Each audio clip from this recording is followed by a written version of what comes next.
Assalamualaikum warahmatullahi wabarakatuh. Salam, Om Swastiastu, Namo Buddhaya. Salam kebajikan bagi kita semua. Kembali lagi bersama saya Sultan Rifandi dalam program Interfaith hanya di Mata Milenial Indonesia TV.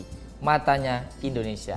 Pada kesempatan kali ini tentu kita akan membahas terkait seperti biasa pandangan kehidupan berbangsa bernegara, tentu dalam perspektif agama-agama yang ada di Indonesia. Dan outputnya tentu saja bagi kita semua, khususnya generasi muda nih, itu memiliki output toleransi antar umat beragama. Dan ini sesuai sekali dengan tema serta narasumber yang akan kita undang. Pada kesempatan kali ini kita akan membahas tema tentang berbaktinya seorang anak terhadap orang tua. Dan tentu saja kita sudah bersama dengan Gus Yunan Askaruzzaman Ahmad. Assalamualaikum Gus. Ini agak casual nih hari ini kita nih ya, agak santai ya Gus ya. Sehat Gus? Alhamdulillah luar biasa. Dan kita sudah bersama Gus Yunan, tapi tentu saja Gus ya, sebelum kita diskusi lebih panjang lagi, lebih dialog lebih panjang lagi nih Gus ya, karena masih dalam situasi pandemi jadi mohon izin kita menggunakan masker terlebih dahulu, karena sekalipun sudah PPKM ini menurun ya, level 2 atau level 1 di Jakarta, tapi kita tetap harus menggunakan protokol kesehatan.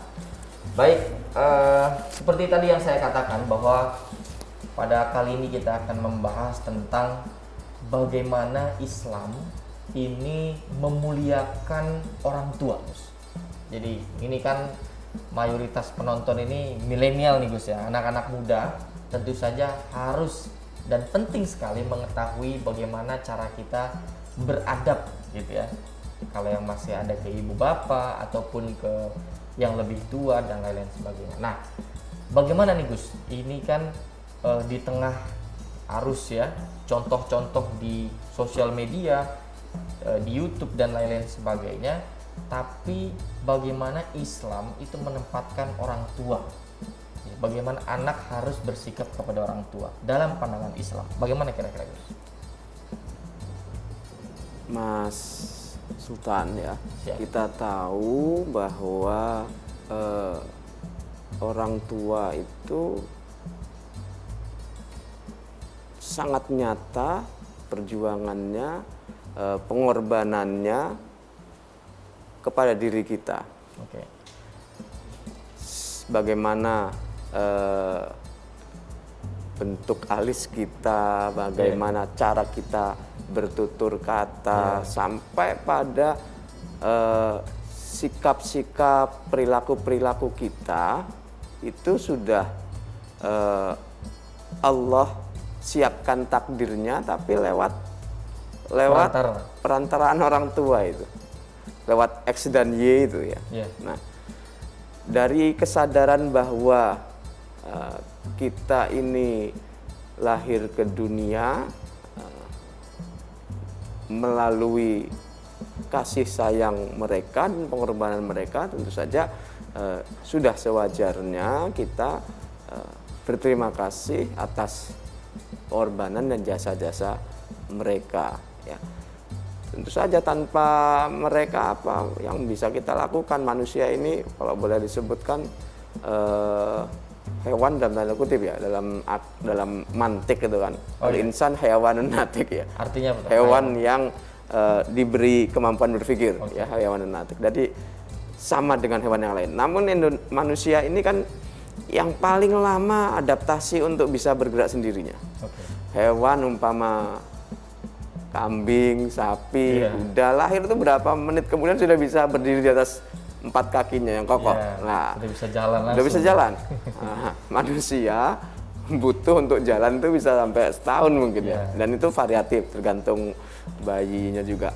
Nah, di situ maka betapa kita ini sangat bergantung kepada orang tua, kasih sayangnya, kemudian juga pada saat yang bersamaan juga Allah berikan rasa kasih sayang yang begitu besar dari orang tua ke kita.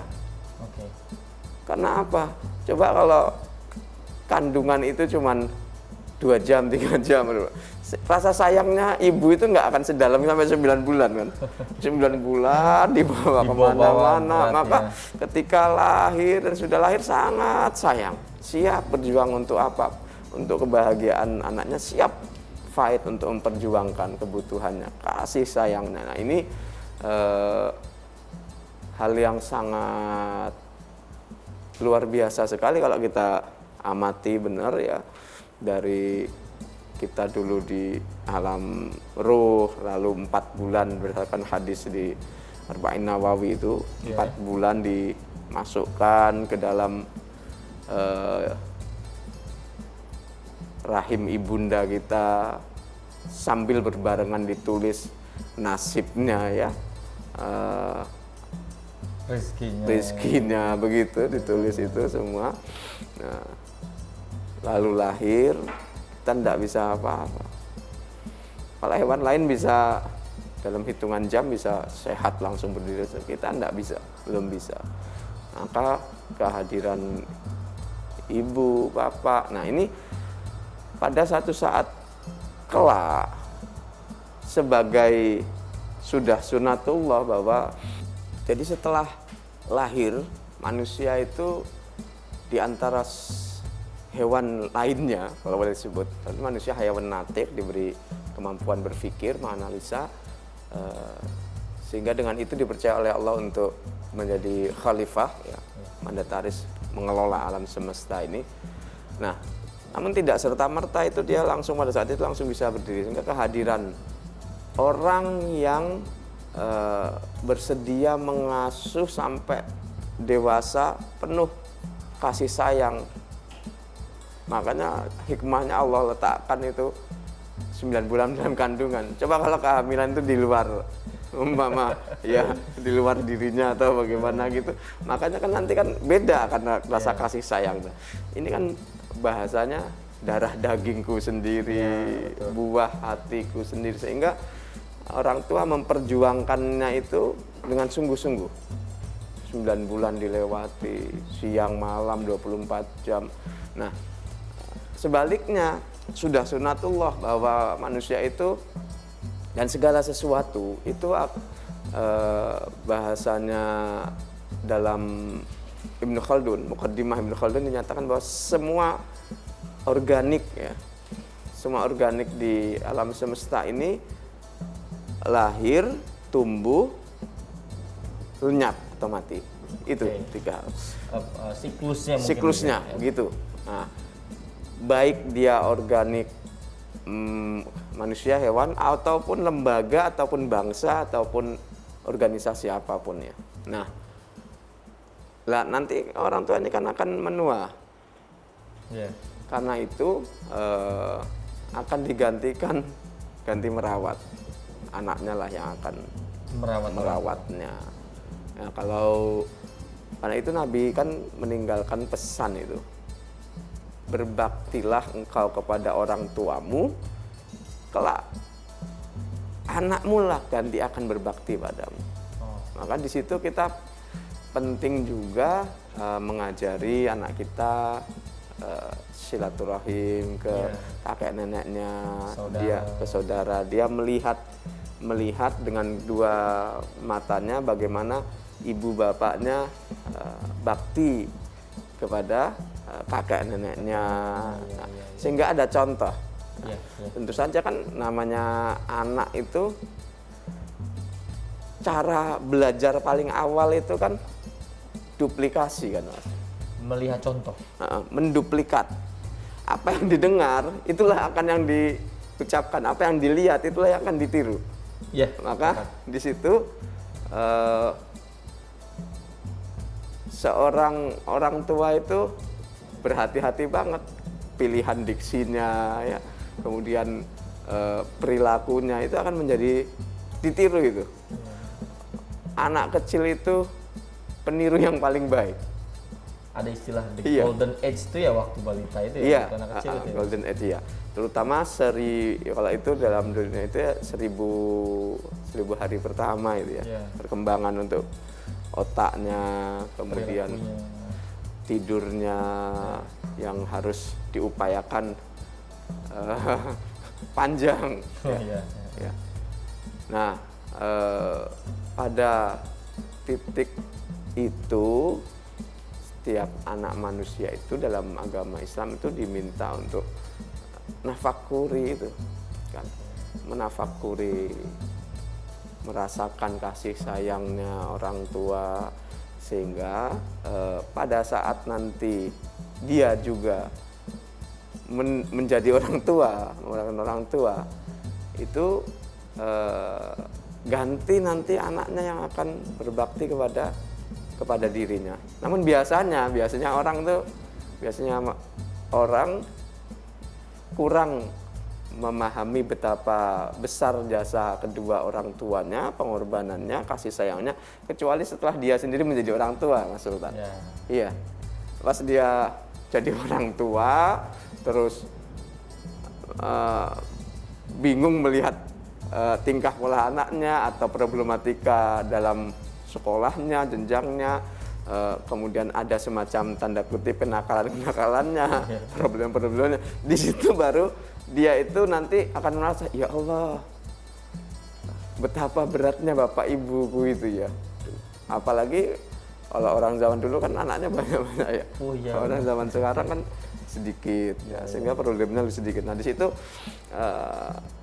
indahnya manusia yang mau merenung gitu kan. Jadi di situ dia merenung bener, ya Allah, orang tuaku Dulu saya nakal ke orang iya, tua. kayak gini ya beratnya jadi orang tua kan gitu. Bahkan ada ungkapan begini Gus, ada ya hadis ya atau Quran gitu yang mengatakan gitu Gus ya, nggak boleh ngucap aja tuh nggak boleh. Iya. Wala taqullahumma uffin itu. Iya, ya. betul. Nah itu maksudnya gimana tuh Gus? Jadi membantah pada hal yang sepele saja, bukan masalah yang prinsip ya. Itu Islam pada siapapun pada intinya harus cara kita mendeliverkan gagasan kita, ide kita itu harus dengan cara yang santun, pemilihan diksi yang baik, juga melihat momen kan, itu sudah jelas itu. Sehingga seperti contohnya saja bahwa Nabi Harun dan Nabi Musa saja diutus idhaba ila Fir'aun, kalian berdua pergi ke Fir'aun, innahu tagha, dia sudah melampaui batas. Faqula lahu qawlan layyinan, kalian berdua berkata-kata kepada Fir'aun ucapan yang lembut. Bayangin, ke Fir'aun yang ngaku Tuhan saja masih harus disuruh lembut. Itu Nabi.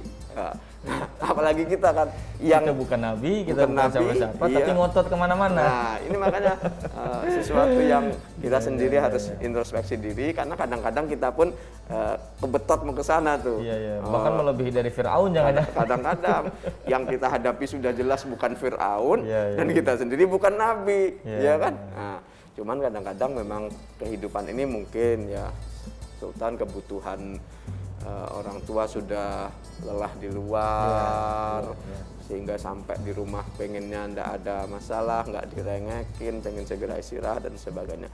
Namun itulah amal soleh ya, amal soleh yang ladang amal yang bisa dilakukan orang tua zaman sekarang itu. Kalau dulu orang tua banyak putranya, banyak anaknya, tapi jatah tanah sawah masih lebar, bahasa kasar ya. Kemudian kegiatan aktivitas itu orang tua nggak terlalu banyak. TV dan sebagainya belum menyita banyak. Jadi bahasa kasarnya 11 jam 7, jam 8 aja sudah gelap. Nah, kalau udah gelap sampai pagi ngapain? Selain beraktivitas sekarang di rumah gitu. Sudah lelah gitu kan. Sudah lelah, kebutuhan yang membeludak harus terpenuhi. Tapi bukannya banyak anak banyak rezeki, Gus? Ya rezeki itu semua sudah Allah tuliskan.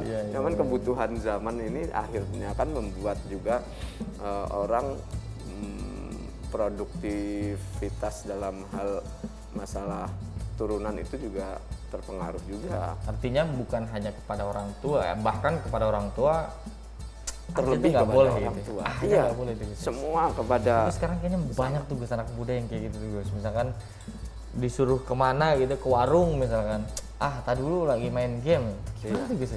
Nah, itu salah satu pendidikan zaman modern ini yang ini kita harus jadi keprihatinan bersama itu, Sultan, ya. Bahwa kalau dalam pendekatan agama kita, Sultan, itu al-adab qoblal ilm, ya. Al-adab Qoblal ilm. itu artinya apa tuh Gus? Jadi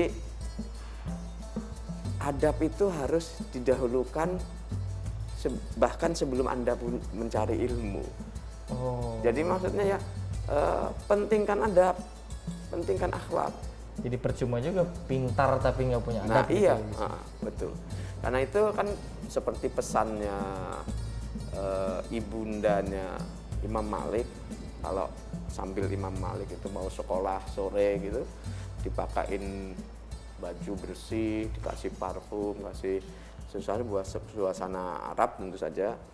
Itu pesannya selalu, belajarlah dari syekhmu, dari gurumu, pelajarilah, cermatilah, contohlah akhlaknya sebelum engkau belajar ilmu-ilmu yang diajarkannya.